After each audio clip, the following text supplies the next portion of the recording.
নমস্কার, আমি শুভঙ্কর দে। আজকে আমি এই ভিডিওর মধ্যে তোমাদের জানাবো, তোমরা যারা উচ্চ মাধ্যমিকে খুব ভালোভাবে পরীক্ষায় পাশ করে সাফল্য অর্জন করেছো। এখন তোমরা যারা উচ্চ মাধ্যমিক পরীক্ষায় পাশ করেছো, তারা এখন ভাবছো যে কবে কলেজে ভর্তি হবে, কবে কলেজে ক্লাস শুরু হবে। এছাড়াও কলেজে ভর্তি হবে কি হবে না এই দ্বিধায় ভুগছো। কলেজে ভর্তি না হয়ে কি করতে চাও, অনেকের মধ্যে এই জিজ্ঞাসাও রয়েছে। এই সমস্ত কিছুর উত্তর এই ভিডিওর মাধ্যমে দেব। ভিডিওটি সম্পূর্ণ দেখো, তাহলে বুঝতে পারবে।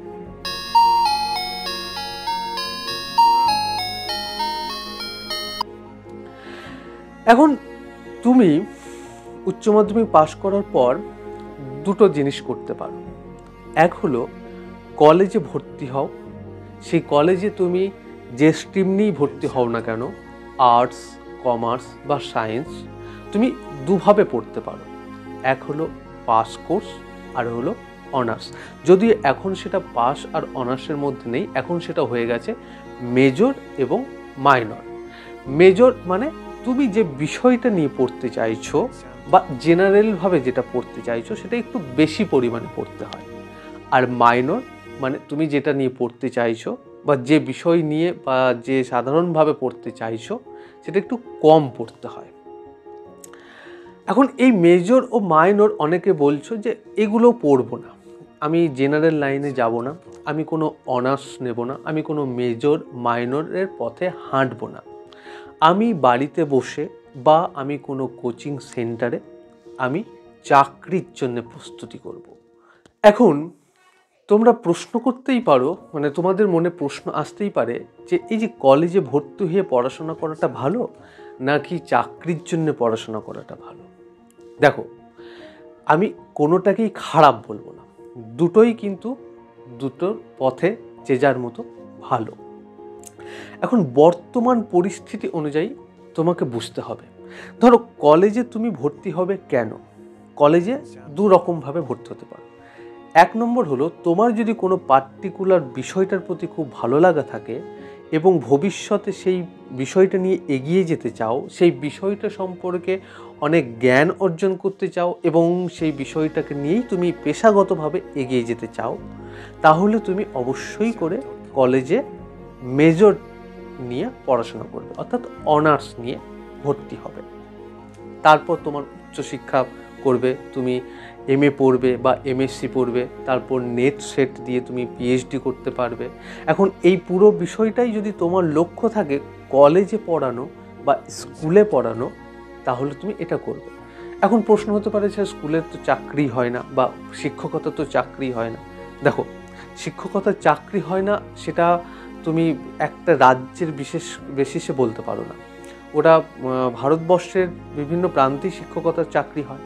সুতরাং তুমি যদি এমন একটা কিছু বিষয় নিয়ে পড়ো, সায়েন্সের হোক, কমার্সের হোক বা আর্টসেরই হোক, তুমি কিন্তু ভারতের বিভিন্ন জায়গাতেই কিন্তু এই শিক্ষকতার জন্যে অ্যাপ্লাই করতে পারবে।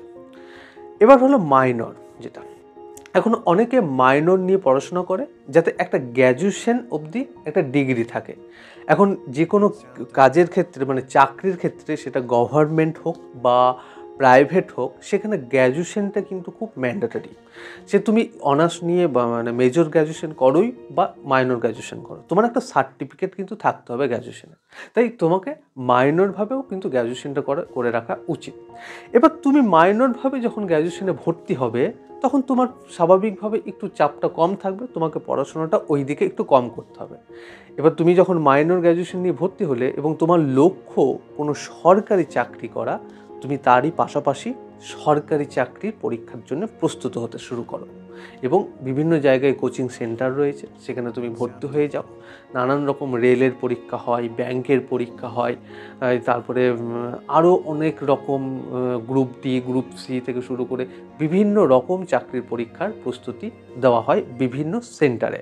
তুমি এই পাশাপাশি এটা না করো, এবং এটাই যাদের প্রধান লক্ষ্য, আমি বলবো যে এই ব্যাপারটাই তুমি করো, যে কলেজে যাও, কলেজে গিয়ে জাস্ট মাইনরে ভর্তি হয়ে থাকো। বছরে অল্প একটু পড়লে, খুব একটা বেশি তোমার 50% নাম্বার থাকলেই হবে, 50 থেকে 60% নাম্বার মধ্যে থাকলেই হবে, সেটা দিয়ে তুমি অ্যাপ্লাই করতে পারবে। গ্র্যাজুয়েশন অ্যাপ্লাই তুমি দেখো, উচ্চ মাধ্যমিক পাস দিয়েও যেমন চাকরি করা যায়, মাধ্যমিকের সার্টিফিকেট মার্কশিট নিয়েও যেমন চাকরি করা যায়, ঠিক সেরকম গ্র্যাজুয়েশনের সার্টিফিকেটেও চাকরি করা। এখন ডিফারেন্সটা কোথায়? এখন তোমার কাছে মাধ্যমিক আর উচ্চ মাধ্যমিকের শুধু সার্টিফিকেট আছে, আরেকজনের কাছে মাধ্যমিক, উচ্চ মাধ্যমিক এবং গ্র্যাজুয়েশনের সার্টিফিকেট আছে।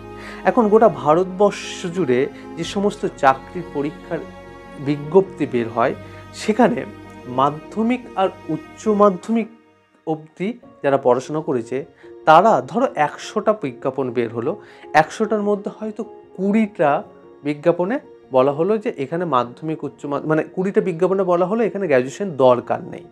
বাকি কিন্তু 80টা বিজ্ঞাপনেই কিন্তু বলা হয়ে থাকে যে অন্তত পক্ষে গ্র্যাজুয়েট হতে হবে।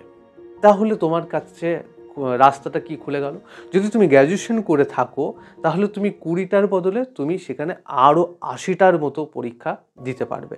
অর্থাৎ তুমি মানে একটাতে পাচ্ছ না, দুটো দ্বিতীয়তে পাচ্ছ না, তৃতীয়তে পাচ্ছ না, এইভাবে তুমি 10টা পাচ্ছ না, কিন্তু 11টার বেলায় ঠিকই পাবে। আর তুমি যদি শুধু উচ্চ মাধ্যমিক দিয়েই শুধু পরীক্ষা চাকরির জন্যই করো, তাহলে তোমার কাছে হয়তো 5 থেকে 10টার মতো চাকরির পরীক্ষা খোলা থাকবে, বাকিগুলো থাকবে না। তাই আমি বলবো যে কষ্ট করে হলেও তুমি 3-4 বছরের কোর্সটা তুমি করে রাখবে। এখন ওই কোর্স করার পাশাপাশি তোমার যদি লক্ষ্য না থাকে যে ওই সাবজেক্ট বা কলেজে পড়ানো বা ওই বিষয়টা পার্টিকুলার বিষয় নিয়ে এগিয়ে না যাওয়া, শুধুমাত্র চাকরি হলেই হবে, তাহলে তুমি ওইটার পড়াশোনাটা কম করবে এবং তুমি মূল ফোকাসটা করবে তুমি কী ধরনের চাকরি করতে চাও। রেলের চাকরি করতে চাইলে তুমি রেলের কোচিং সেন্টারে ভর্তি হয়ে সেটার সম্পূর্ণভাবে ফোকাস করো। দেখো, তোমাদের এখন 18 বছর বয়স, তোমরা যদি মিনিমাম 3 থেকে 4 বছর অবধি পরিশ্রম করো, তাহলে আমি নিশ্চিত যে 23-24 বছরে গিয়েই কিন্তু তোমরা চাকরিটা পেয়ে যাবে। এবং এটা কিন্তু ধ্রুব সত্য যে আলটিমেটলি মানুষের চাকরি করাটাই কিন্তু প্রাধান্য দেওয়া হয়, টাকা রোজগার করাটাকেই কিন্তু প্রাধান্য দেওয়া হয়।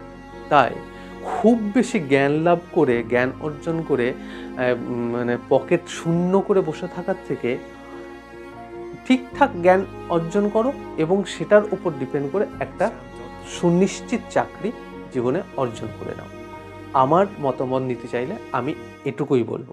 এখন তোমার যদি লক্ষ্য হয়ে থাকে ইঞ্জিনিয়ার হওয়া বা তোমার যদি লক্ষ্য হয়ে থাকে ডাক্তার হওয়া, তাহলে অবশ্যই করে এখন থেকেই তুমি প্রস্তুত নিতে থাকো JEE অথবা নিটের। আশা করব তুমি সেই তোমার লক্ষ্যে পৌঁছতে পারবে। এবং এই যে প্রস্তুতিটা নিচ্ছ, কখনোই ভুলে যাবে না যে তুমি একবারের যদি না পাও তাহলে জীবনে কখনো পাবে না। এই সমস্ত পরীক্ষাগুলোতে কিন্তু একবারেই যে সবাই পেয়ে যায় তা কিন্তু নয়। একবার পেলে না দ্বিতীয়বার পাবে, দ্বিতীয়বার পেলে না তৃতীয়বার পাবে, তৃতীয়বারও যদি না পাও তুমি চতুর্থবার অবশ্যই পাবে। হার মানবে না। জীবনে হার মেনে যাওয়াটা সহজ, কিন্তু হার না মানাটাই কঠিন।